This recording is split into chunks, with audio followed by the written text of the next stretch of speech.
Good morning everyone, welcome to general study. आज 21 August আর আজকের দিনে কিছু গুরুত্বপূর্ণ কারেন্ট অ্যাফেয়ার্স নিয়ে আমরা আলোচনা করবো। আর যেটা কোশ্চেন আছে অর্থাৎ এমসিকিউ এর মাধ্যমেই হবে। আর এমসিকিউগুলো বাংলা এবং ইংলিশ দুটো ল্যাঙ্গুয়েজে থাকবে তোমাদের সুবিধার জন্য। আর এই পিডিএফটা রেডি করেছেন, যে লিঙ্ক দেওয়া আছে ওখানে ডাউনলোড করে নিতে পারো। আর পিডিএফের মধ্যে অ্যান্সারগুলো অন্য কালার দিয়ে হাইলাইট করা আছে, যাতে তোমরা পরে দিয়ে রিভাইজ করতে চাও যে কোনো সময় পিডিএফটি ডাউনলোড করে, তো তোমাদের কোনো অসুবিধা হবে না। তো চলো শুরু করা যাক। শুরু করার আগে চ্যানেলটা অবশ্যই সাবস্ক্রাইব করে নিও ডেইলি কারেন্ট অ্যাফেয়ার্সের এবং জেনারেল সায়েন্সের আপডেটের জন্য। তো আজ 21 আগস্ট, আর 21 আগস্ট দিনটি international day of remembrance and tribute to the victims of terrorism, বা এটা সংক্ষেপে ভিকটিম অফ টেরোরিজম ডেও বলা হয়ে থাকে। তো প্রতি বছর এটা কবে 21 আগস্ট পালন করা হয়ে থাকে। এবার কোশ্চেন আনসার। প্রথম প্রশ্ন, এগুলির মধ্যে কে বা কোনজন উপরাষ্ট্রপতি পদে অর্থাৎ ভাইস প্রেসিডেন্ট অফ এডিবি অর্থাৎ এশিয়ান ডেভেলপমেন্ট ব্যাংকের ভাইস প্রেসিডেন্ট হিসেবে নিযুক্ত হওয়ার জন্য বর্তমানে তিনি ভারতের নির্বাচন কমিশনারের পদ থেকে পদত্যাগ করেছেন। অর্থাৎ এডিবির ভাইস প্রেসিডেন্ট নিযুক্ত হওয়ার জন্য তিনি ছিলেন ভারতের নির্বাচন কমিশনে, তো সেখান থেকে তিনি পদত্যাগ করেছেন। তো তেনার নাম কি?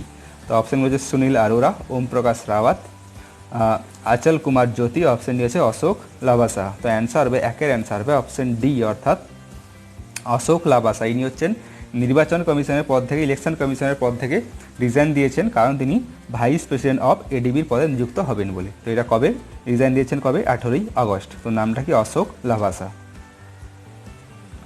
দ্বিতীয় প্রশ্ন, কোন কোম্পানিতে অনলাইন বা কোন কোম্পানি অনলাইন ফার্মেসি কোম্পানি, যার নাম হচ্ছে নেটমেডস। তো এই নেটমেডস নামের অনলাইন ফার্মেসি কোম্পানিটি কিনে নেওয়ার জন্য বা কিনে নিয়েছে কত পরিমাণ অর্থের বিনিময়ে? $6.2 বিলিয়ন। $6.2 বিলিয়ন পরিবর্তে এই অনলাইন ফার্মেসি কোম্পানি, যার নাম হচ্ছে কি নেটমেড, এটাকে কিনে নিয়েছে। তো অপশান হচ্ছে Reliance Retail Venture Limited, option B হচ্ছে Reliance Life Science, option C হচ্ছে জিও প্ল্যাটফর্ম, অপশান হচ্ছে রিলায়েন্স ইন্ডাস্ট্রি।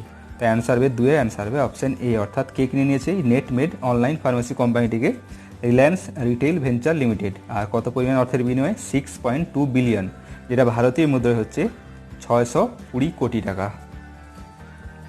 তো তৃতীয় প্রশ্ন, ভারত সরকার দেশের সকল সরকারি এবং ব্যাংকের চাকরির জন্য, ব্যাংকের চাকরির ক্ষেত্রে নিয়োগের জন্য একটি কমন এলিজিবিলিটি টেস্ট অর্থাৎ সিইটি, আগে যেটা 3টি স্টেজের মাধ্যমে নিয়োগ হতো, একটা তো প্রি, একটা মেন্স, তারপরে তো ইন্টারভিউ। তো এখন ভারত সরকার স্থির করেছে যে একটাই এক্সামের মাধ্যমে সকল রকমের সবগুলোই সরকারি চাকরি এবং ব্যাংকের চাকরির ক্ষেত্রে নিয়োগ হবে। তো এই ক্ষেত্রে যে নোডাল এজেন্সিটি স্থাপন করেছে ভারত সরকার দ্বারা, সেটার নাম কি? কোন নোডাল এজেন্সি এই এক্সামটা নেবে, কমন এলিজিবিলিটি টেস্ট সিইটি? তো অপশন হচ্ছে national government employment agency, all India recruitment association, option C হচ্ছে national recruitment agency, option D হচ্ছে centralised section association.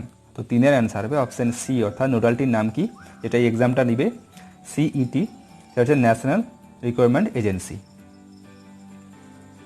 Question number 4, কে স্বদেশি micro processor challenge innovate solution for আত্মনির্ভর ভারত। তো এটি শুরু করেছে কিসের জন্য? স্টার্ট আপগুলিকে সমর্থন করার জন্য।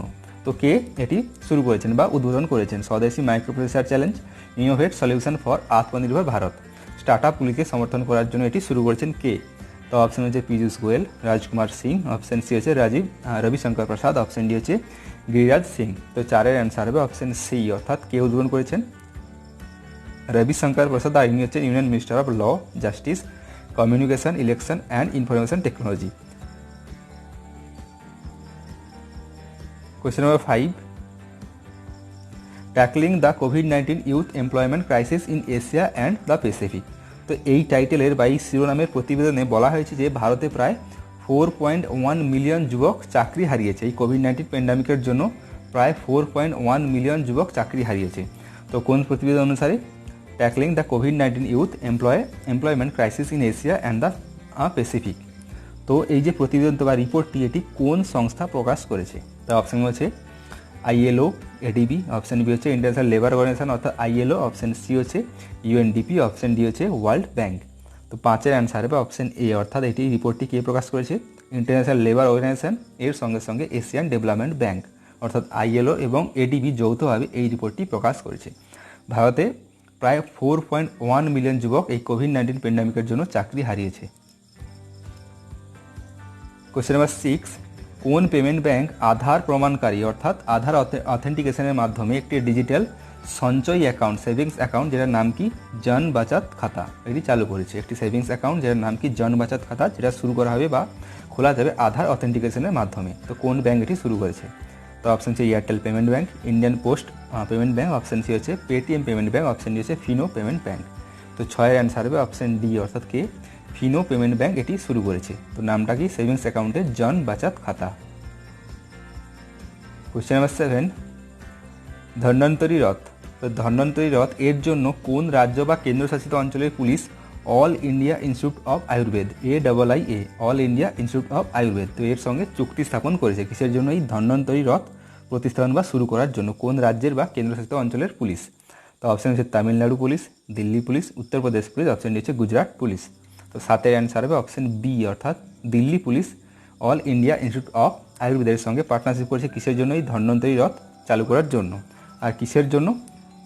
এটার মাধ্যমে দিল্লি পুলিশ এবং যারা ফ্রন্টলাইন অফিসার রয়েছে কোভিড-19 প্যান্ডামিকের ডিউরিং ওয়ারের যারা রয়েছে ফ্রন্টলাইন অফিসার, তাদের ক্ষেত্রে হেলথ যেন ঠিক থাকে তার জন্য মেনটেন করার জন্য, হেলথ মেনটেনের জন্য এই ধন্বন্তরী রথ চালু করছে দিল্লি পুলিশ দ্বারা।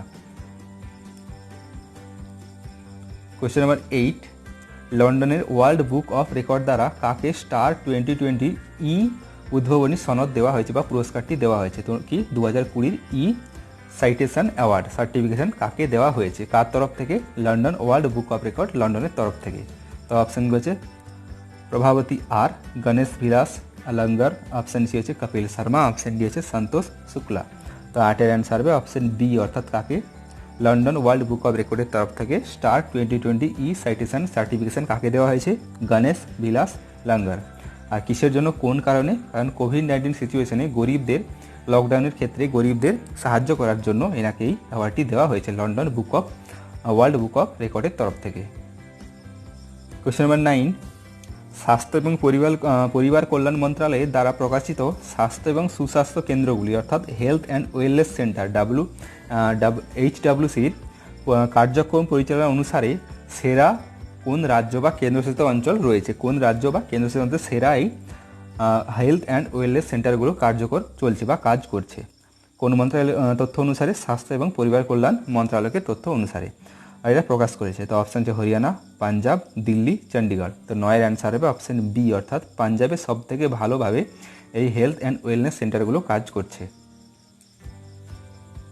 কোয়েশ্চেন নাম্বার 10, ভারতীয় রেলপথ ইন্ডিয়ান রেলওয়ে কোন অঞ্চলটি দুটি নিনজা আনম্যান্ড এরিয়াল ভেহিকেল কিনেছে বা ইউজ করছে? এরা দুটো Ninja unarm Arial vehicle Indian রেলওয়ের কোন ডিভিশন? তো অপশান হচ্ছে central railway, northern, southern, option নিচে ইস্টার্ন। তো 10 অ্যান্সার হবে অপশান এ অর্থাৎ সেন্ট্রাল রেলওয়ের কোন ডিভিশনটি? মুম্বাই ডিভিশনে দুটো নিনজা আনআর্ম এরিয়াল ভেহিকেল কিনেছে বা এটা ব্যবহার করছে। তো কোন কোন ক্ষেত্রে গেলে ইউজ হবে?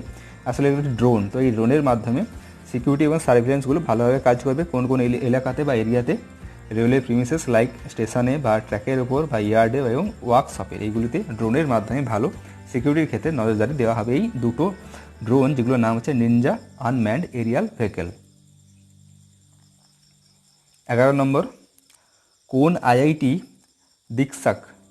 দীক্ষক নামের ক্লাসরুম সফটওয়্যার তৈরি করেছে? তো কোভিড-19 ক্ষেত্রে সকল স্টুডেন্টরা বাড়িতে বসে ঘরের মধ্যেই অনলাইন ক্লাস নিচ্ছে, তো সেই ক্ষেত্রে এই সফটওয়্যারটি তৈরি করেছে কোন আইআইটির? নামটা কি?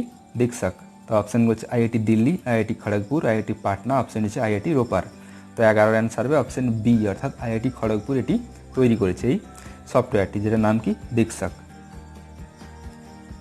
12 নম্বর, ইউরোপিয়ান সাউদার্ন অবজারভেটরি ESO। তো এই ESOর জ্যোতির্বিদরা সম্প্রতি পৃথিবী থেকে নিকটতম একটি ব্ল্যাক হোলের আবিষ্কার করেছে। তো এই তথ্যটি কোন জার্নালে প্রকাশিত হয়েছিল? একটি ব্ল্যাক হোল আবিষ্কার করেছে কে? ইউরোপিয়ান সাউদার্ন অবজারভেটরি ESO দ্বারা, ESOর জ্যোতির্বিদরা। তো অপশন হচ্ছে new astronomy, journal nature, astronomy and astrophysics, option হচ্ছে দ্য অ্যাস্ট্রোফিজিক্যাল জার্নাল। তো 12 অ্যান্সার হবে অপশন সি অর্থাৎ কোন সংস্থা? অ্যাস্ট্রোনমি অ্যান্ড অ্যাস্ট্রোফিজিক্স এই সংস্থার পক্ষ থেকে জার্নালটি প্রকাশ করা হয়েছে, যেখানে বলা হয়েছে যে পৃথিবী একটি নিকটতম একটি ব্ল্যাক হোলের আবিষ্কার করা হয়েছে। তো যেটা দূরত্ব কত পৃথিবী থেকে? এটা প্রায় 1000 লাইট ইয়ার্স আলোকবর্ষ দূরে রয়েছে, পৃথিবী থেকে 1000 লাইট ইয়ার্স দূরে, খুবই আকারে বড়, যেটার মাস হচ্ছে সান অর্থাৎ সূর্যের থেকে প্রায় 4.2 গুণ বেশি, 4.2 গুণ সূর্যের থেকে যার মাস, এই ব্ল্যাক হোলটির মাস বেশি।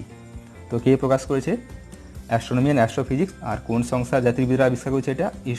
European southern observatory. 13, দক্ষিণ আফ্রিকা থেকে কোন প্রাণীকে আদান প্রদান আওতায়, অর্থাৎ যেটা হচ্ছে এক্সচেঞ্জ প্রোগ্রাম, এই এক্সচেঞ্জ প্রোগ্রামের মাধ্যমে আনা হয়েছে, যা সম্প্রতি কোথায় রয়েছে? মাইসোর চিড়িয়াখানাতে রয়েছে। দক্ষিণ আফ্রিকা থেকে আনা কোন প্রাণীকে সম্প্রতি মাইসোর চিড়িয়াখানাতে রাখা হয়েছে? তো অপশান হচ্ছে African cat, African elephant, option C হচ্ছে আফ্রিকান চিতা, অপশান ডি হচ্ছে আফ্রিকান টাইগার। তো 13 অ্যান্সার হবে অপশান সি, অর্থাৎ আফ্রিকান চিতা আফ্রিকা থেকে আনা হয়েছে এই এক্সচেঞ্জ প্রোগ্রামের মাধ্যমে, যেটা রাখা হয়েছে এখন কোথায়? মাইসোর চিড়িয়াখানাতে। আর চিতা হচ্ছে সব থেকে ল্যান্ড অ্যানিম্যাল, যেটা হচ্ছে ফাস্টেস্ট, সব থেকে হচ্ছে ফাস্টেস্ট ল্যান্ড অ্যানিম্যাল আফ্রিকান চিতা। তো এর মধ্যে এই যে এক্সচেঞ্জ প্রোগ্রাম, এর মাধ্যমে আফ্রিকা থেকে একটি মেল এবং দুটো ফিমেল চিতা আনা হয়েছে, যেটা রাখা হয়েছে কোথায়? মাইসোর চিড়িয়াখানাতে। একটি মেল এবং দুটো ফিমেল, টোটাল 3টি আফ্রিকান চিতা আনা হয়েছে এক্সচেঞ্জ প্রোগ্রামের মাধ্যমে। 14, প্যারিস সম্মেলনে ভারত প্রতিশ্রুতি দিয়েছে যে তার বিদ্যুৎ উৎপাদনের 40%, 40% অবধি জীবাশ্ম, অর্থাৎ যেটা হচ্ছে নন ফসিল ফুয়েল থেকে কোন বছরের মধ্যে তারা আয়োজন করবে, অর্থাৎ কোন বছরের মাধ্যমে তারা 40% ইলেকট্রিসিটি এই নন অবধি, অর্থাৎ নন ফসিল ফুয়েল থেকে তৈরি করবে। তো অপশান হচ্ছে 2024, 2025, 2028, 2030। তো 14 অ্যান্সার হবে অপশান ডি, অর্থাৎ 2023-এর মধ্যেই ভারত সরকার 40% ইলেকট্রিসিটি নন অবধি বা অর্থাৎ নন ফসিল ফুয়েল থেকে তৈরি করবে। নন ফসিল ফুয়েল কোনগুলো? যেগুলো হচ্ছে সোলার পাওয়ার বা হাইড্রো পাওয়ার বা রিনিউয়েবল এনার্জি বা নিউক্লিয়ার পাওয়ার। তো ফসিল পাওয়ার কোনগুলো? ফসিল ফুয়েল কোনগুলো হচ্ছে? সেগুলো হচ্ছে কয়লা, পেট্রোলিয়াম, এইগুলো হচ্ছে ফসিল ফুয়েল।